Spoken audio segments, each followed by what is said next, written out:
안녕하세요. 협성대학교 미디어영상 광고학과 공병원 교수입니다.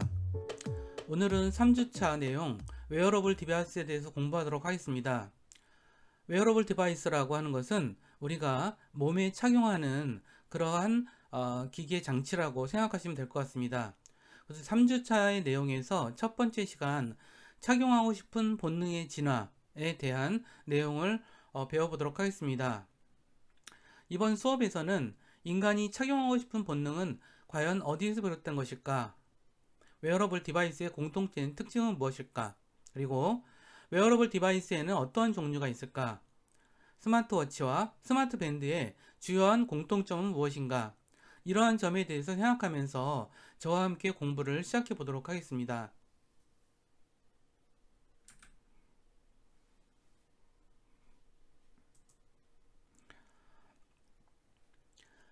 인류는 공동체를 형성하고 언어를 사용하고 추상적 사고가 가능했던 네안데르탈인이 13만 년 전에 목걸이를 걸고 다니면서부터 소중한 무엇인가를 몸에 착용하고 싶은 인류의 본능이 시작됐다라고 할 수 있습니다. 그들은 몸과 옷에 부착하여서 이러한 목걸이를 사용했는데 지금에 있어서 사물인터넷과 인공지능 기술이 적용된 웨어러블 디바이스 개발로까지 이어지고 있습니다. 인간이 무엇인가를 부착하려고 하는 것, 자신이 소중하게 생각하는 것을 자신의 몸에 항상 부착하려고 하는 것은 바로 그것을 잃어버리지 않고 또한 뺏기지 않고 그리고 또 자신이 필요할 때 언제든지 사용하기 싶어서가 아닌가 싶습니다. 그러면 먼저 웨어러블 디바이스에 대한 개념적인 내용을 살펴보도록 하겠습니다. 웨어러블 디바이스 기술이 처음 개발된 제품은 1989년에 미 국방성이 채택했던 군복이었습니다. 군대에서부터 새로운 기술이 계속 개발되는 것은 어제 오늘의 일이 아니죠. 어떤 면에서 무전기 같은 경우도 군사적인 목적으로 처음 개발이 된 거죠. 그리고 무전기라고 하는 어떤 그러한 통신 기술이 지금의 스마트폰으로까지 이어졌습니다. 항상 군대라고 하는 것은 최첨단의 기술이 개발되기도 하고 적용되기도 하는 그런 분야라고 생각하시면 될 것 같습니다. 하지만 이때에는 착용하고 무겁고 투박한 형태였기 때문에 기능에 있어서는 한계를 많이 드러내고 있었습니다.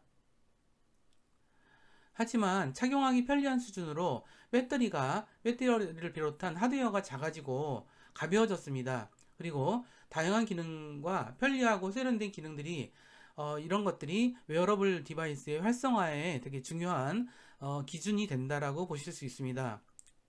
이 과제는 2010년대에 들어와서 스마트폰과 사물인터넷 기술이 활성화되고 웨어러블 디바이스들이 스마트폰과 연동이 되면서 해결되기 시작을 합니다. 웨어러블 디바이스는 사물이 무선 인터넷으로 실시간에 데이터를 주고받는 사물 인터넷 기술에 기반하기 때문에 웨어러블 컴퓨터라고도 부릅니다.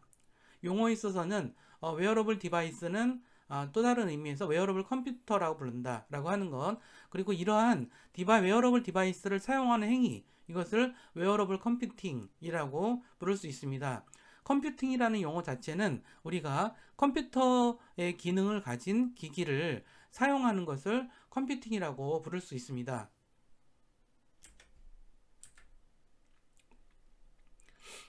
그러면 웨어러블 디바이스의 특징에 대해서 또 살펴보도록 하겠습니다.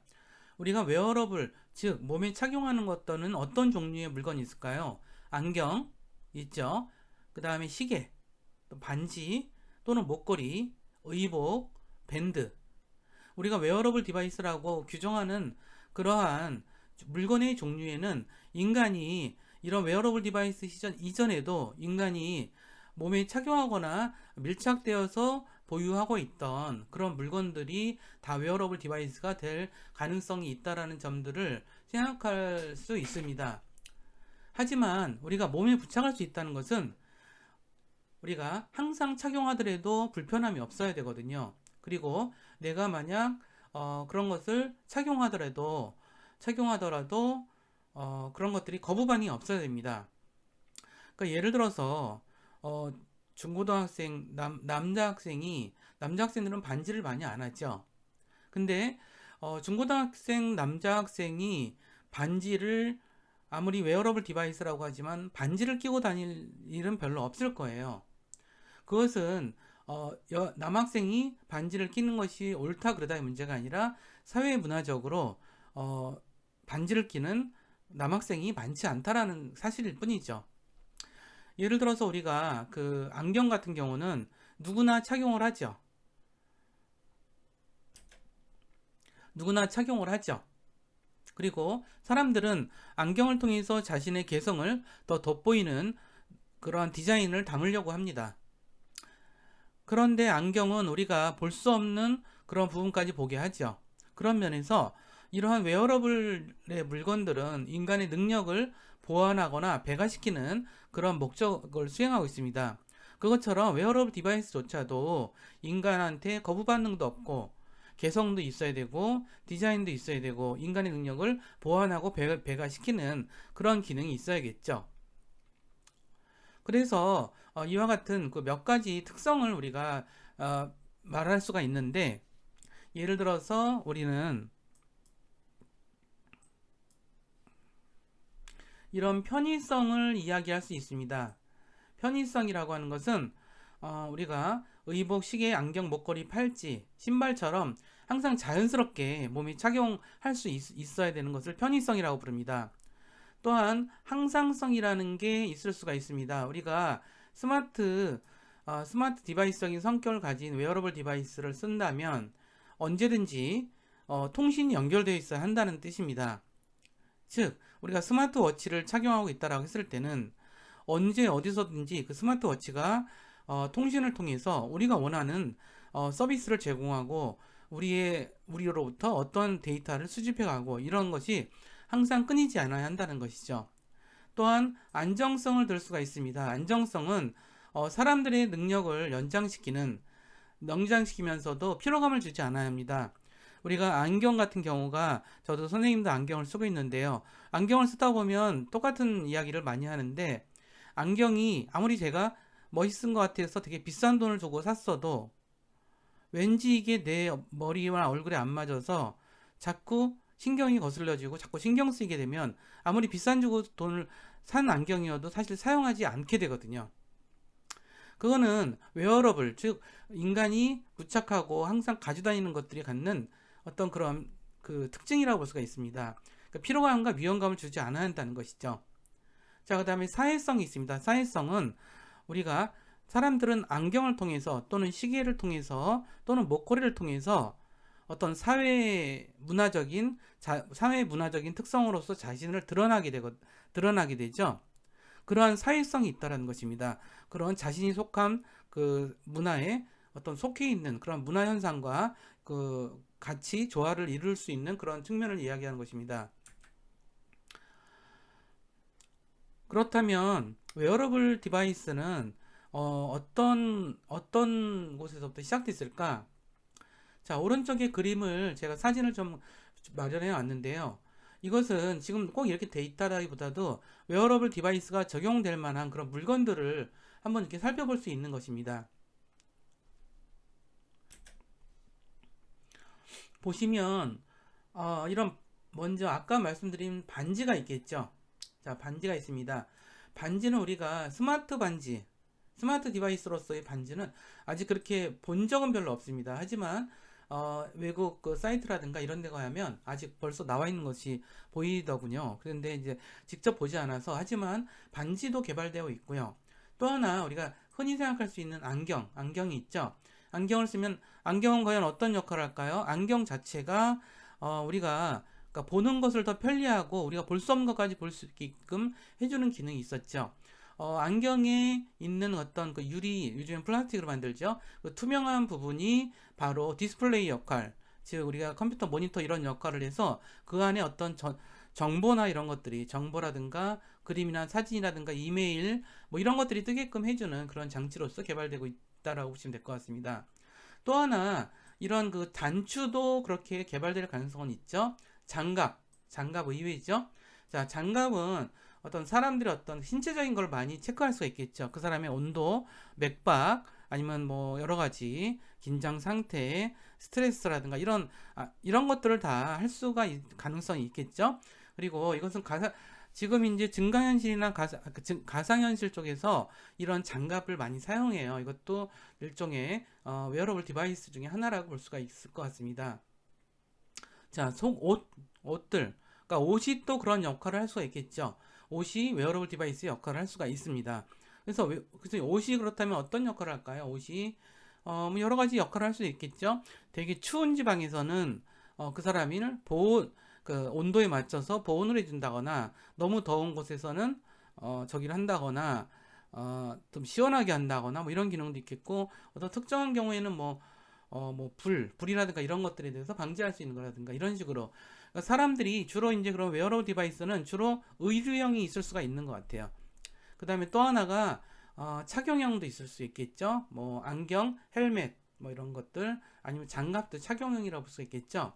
그 다음에 이제 뭐 그런 것들일 수 있겠고요. 그 다음에 손목 쪽이 아주 굉장히 민감한 것 같아요. 사람은 손을 정말 많이 쓰죠. 그렇기 때문에 손을 어떻게 써서 어떻게 할 것인가 라고 하는 부분들이 되게 중요할 것 같습니다. 물론 웨어러블 디바이스는 현재 굉장히 중요한 산업, 이런 어떤 우리가 스마트 디바이스에 굉장히 메인 항목으로 되어 있지는 않아요. 스마트 디바이스의 메인 항목으로 되어 있는 부분들은 어떤 것이 있을까요? 물론 스마트워치는 지금 되게 중요한 웨어러블 디바이스로서 자리를 잡아가고 있지만, 나머지 것들은 아직 중요하게 되고 있지 않죠. 전문가들은 안경이 앞으로의 웨어러블 디바이스에 되게 중요한 것으로 떠오를 거라고 예상을 하고 있긴 하지만, 아직도 안경은 일반적으로 사용하고 있는 것은 아니라고 볼 수 있을 것 같아요. 결국은 스마트워치는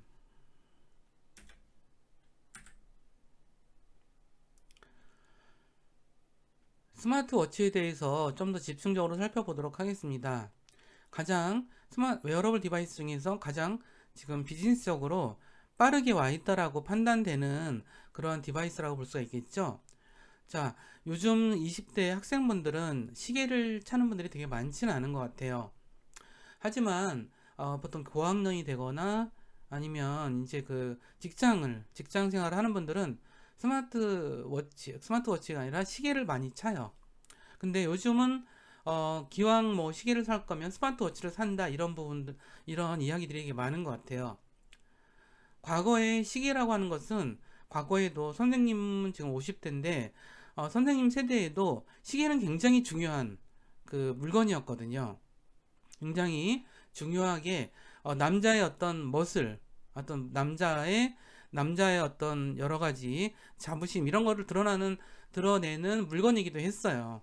근데 지금은 그 시계를 많이 차고 있지 않죠. 시계가 기능이 제한적이기도 하고 값에 비해서 사실 커다란 어떤 효용성이 이렇게 있지는 않기 때문에 많이 안 썼는데, 요즘에 젊은 분들은 스마트워치를 많이 하시는 것 같아요. 이제 점점 늘어나고 있고요. 근데 그러면 스마트워치는 일단 멋이 있어요. 멋이 있지 않으면 시계는 하지 않아요. 보통의 사람들은 그래요. 그래서 스마트워치가 크게 신경 쓰는 것은 뭐 두 가지가 아닌가 싶어요. 디자인적으로 굉장히 뛰어나려고 하는 부분이 있고요.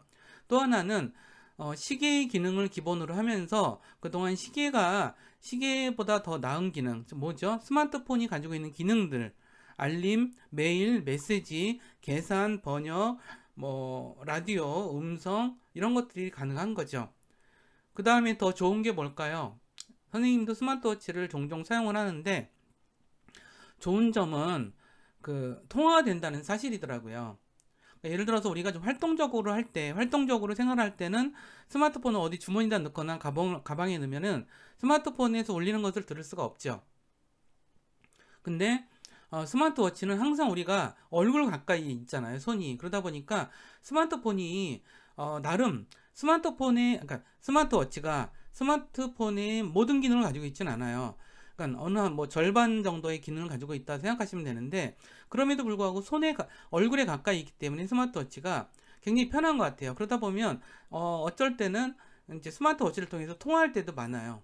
그리고 우리가 이제 학생도 그렇지만 직장에서는 뭐 메시지가 오거나 그럴 때 회의 중에 또는 업무 중에 그 스마트폰을 보는 게 되게 눈치가 많이 보이죠.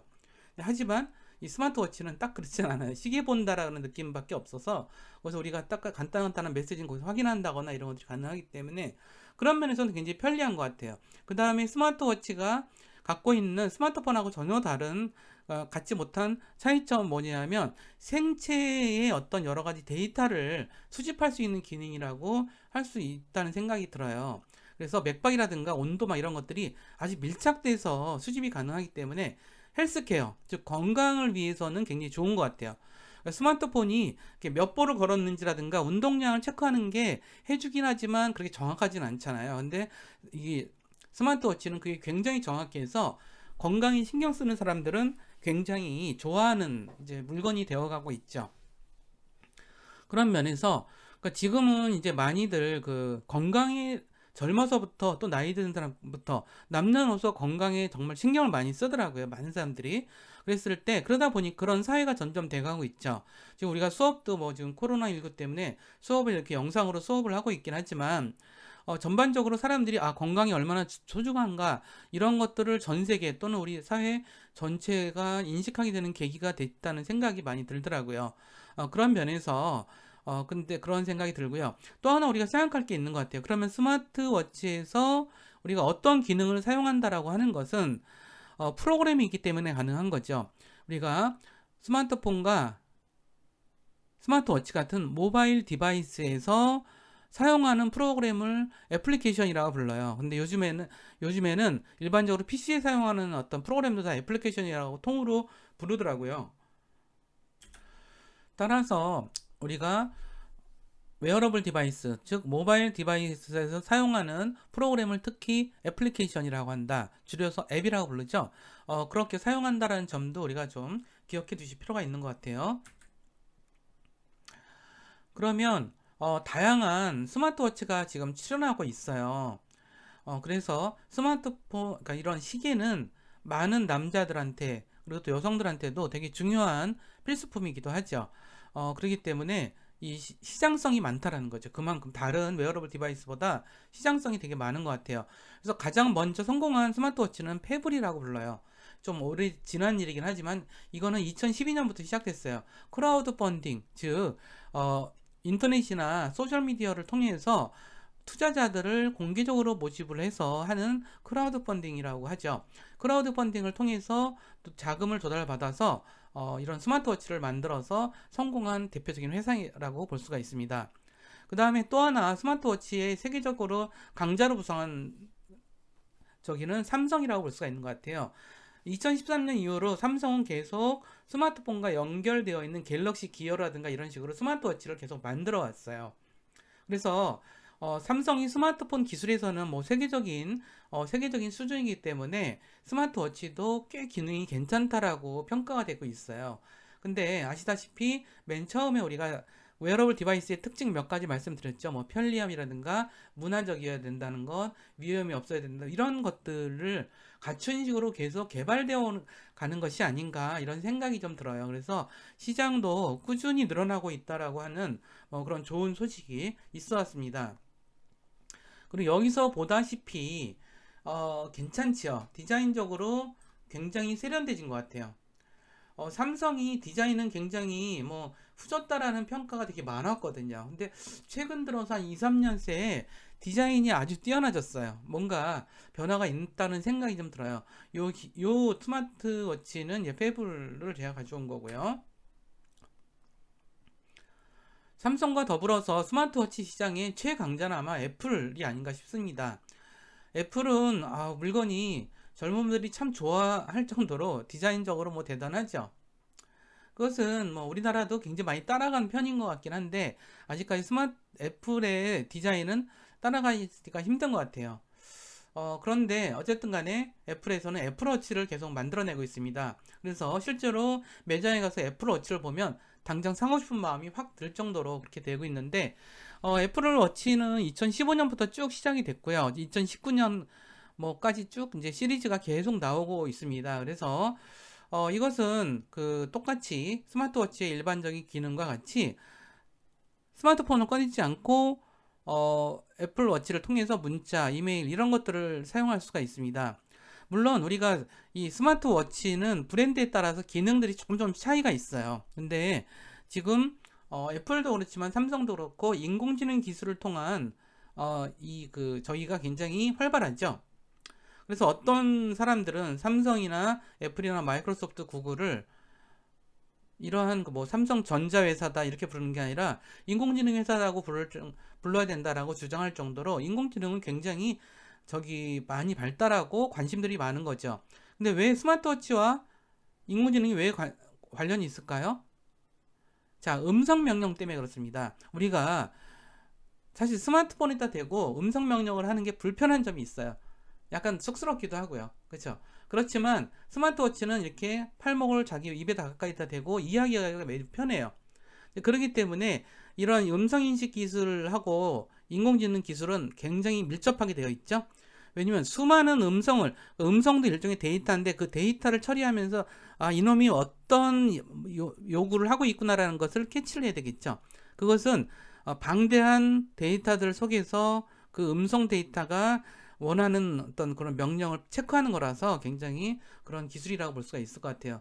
또 하나 이런 뭐 스마트워치의 뭐 심장 박동수 이런 말씀을 좀 드린 것 같아요. 그리고 또 얼마나 배터리가 우수하냐 뭐 이런 것들도 스마트워치의 승부를 가르고 있는 그런 측면 중에 하나라고 볼 수가 있는 것 같아요. 그래서 스마트워치는 인공지능 기술과 사물인터넷 기술이 어떻게 결합할 것인가가 앞으로의 발전의 저희가 주된 그 가름이 되지 않을까 이런 생각을 합니다. 구글 같은 경우만 하더라도 구글은 안드로이드라는 어떤 운영체제를 가지고 있죠. 그래서 많은 스마트 디바이스들, 많은 모바일 디바이스들이 이 안드로이드라는 운영체제를 착용을 하고 있어요. 그래서 안드로이드라는 운영체제 안에서는 이제 다양한 기술들이 계속 개발이 되고 있죠. 그래서 어떻게 인공지능 기술이 개발될까 이런 부분들이 우리 주된 관심사인 것 같고요. 여기에 또 다른 경쟁자들이 뛰어들었습니다. 전통적으로 시계를 만들던 명품 시계를 만들던 곳 있죠. 저는 명품 시계를 쳐보질 않아서 어떤 게 명품 시계인지 잘 모르겠지만 흔히들 얘기하는 거 뭐 태그 호이어 이런 얘기하고 있죠. 태그 호이어, 불가리, 게스 몽블랑 뭐 이런 것들 이런 명품 시계를 만들던 곳에서 이곳들도 과거에는 굉장히 비싼 가격에 시계를 팔아서 비즈니스를 잘 해왔지만 그것이 언제까지 계속되겠어요? 그렇지 않죠. 이것도 스마트워치의 공세에 밀려서 이들 시계도 굉장히 어려워지고 있다는 얘기를 들은 것 같아요. 그래서 이런 기술들이 이런 곳에서 스마트워치 시장에 뛰어들기 시작했어요. 그러니까는 이들은 과거에 자신들의 어떤 기능과 기술 이런 것들에 덧붙여서겠죠. 근데 한 가지 재미있는 사실은 이 시계 공업이라고 하는 것도 수백 년간의 노하우가 필요해요. 사실 굉장히 정교한 분야죠. 근데 이 스마트 디바이스로 넘어오면서 우리가 시계 기술에 대한 오랜 동안 몇백 년의 축적된 기술은 없지만 우리나라도 스마트워치 시장이 뛰어들고 있죠. 왜 그러냐면 이것은 과거와 같이 기계공학적으로만 만드는 것이 아니라 전자공학적 디지털 기술로서 만드는 거기 때문에 우리나라에서 이런 스마트워치 시장에서 뛰어들어서 되게 중요한 성과를 내고 있다라고 알아두시면 될 것 같아요. 그 중에 하나는 또 미밴드가 있습니다. 미밴드는 중국 제품이 있죠. 이 미밴드는 시계의 기능은 있긴 있어요. 근데 시간만 알려줘요. 근데 이것은 스마트 워치는 아니에요. 이거는 밴드라고 스마트 밴드 뭐 이렇게 얘기를 하는데 주로 이거는 헬스케어 용도로 많이 쓰고 있습니다. 그래서 주로 헬스케어 용으로만이 아니라 헬스케어 용에 집중해서 이것을 스마트폰과 연동해서 서비스를 보내주는 그러한 거라고 볼 수 있는 것 같아요. 그래서 그 대신에 미밴드의 또 강점은 그 스마트워치에 비해서 매우 싸죠. 요 기능만 가지고 있으니까. 그래서 누구나 다 사용할 수 있는 것. 그러니까 스마트워치만 하더라도 굉장히 꽤 비싸거든요. 이게 스마트워치만 하더라도 몇십만 원 정도 줘야 될 텐데 아무리 싼 것도 2, 30만 원 줘야 되지만 이런 밴드는 더 싼 가격 몇만 원 심지어는 2, 3만 원짜리 밴드도 나와 있다는 점. 그리고 또 하나는 이런 헬스케어적인 어떤 그 용도에는 정말 좋다. 이런 점들도 기억해 두실 필요가 있습니다. 그다음에 최근에는 이제 삼성전자에서는 기어핏이라는 게 나왔어요. 기어핏. 우리나라의 이런 그 스마트 디바이스에 대한 이 활약, 이것은 정말 눈여겨볼 만한 부분인 것 같아요. 앞서 말씀드렸듯이 헬스케어 쪽에 많이 쓰인다 그랬죠. 기어핏도 칼로리 소모량, 운동시간, 거리, 걷기, 수영, 수면 이런 것들을 다 체크를 해줘요. 그래서 이거를 스마트폰과 연동돼서 그것을 계속 레포팅을 해주기 때문에 건강 관리하는 사람들을 굉장히 좋아해요. 이것은 젊은 분들이 많이 사용은 안 하지만 20대 후반, 30대, 40대, 50대 막 가면 건강에 정말 신경 많이 쓰거든요. 그런 것에 굉장히 유용하다고 볼 수 있는 것 같아요. 결국 우리가 마무리해서 말씀드리자면 웨어러블 디바이스는 편의성 매우 중요합니다. 편의성이 있느냐 또는 항상성이 있느냐, 항상 데이터를 무선 통신이 끝없이 되느냐, 그 다음에 안전하냐, 그 다음에 사회문화적으로 어떤 두드러진 가치를 또는 연동되어서 보여주느냐, 이런 부분들이 충족되는 그런 기능성 때문에 웨어러블 디바이스가 가치를 가진다, 이런 점을 말씀드리면서 오늘 수업은 여기서 마치도록 하겠습니다. 감사합니다. 다음 시간에 다시 뵐게요.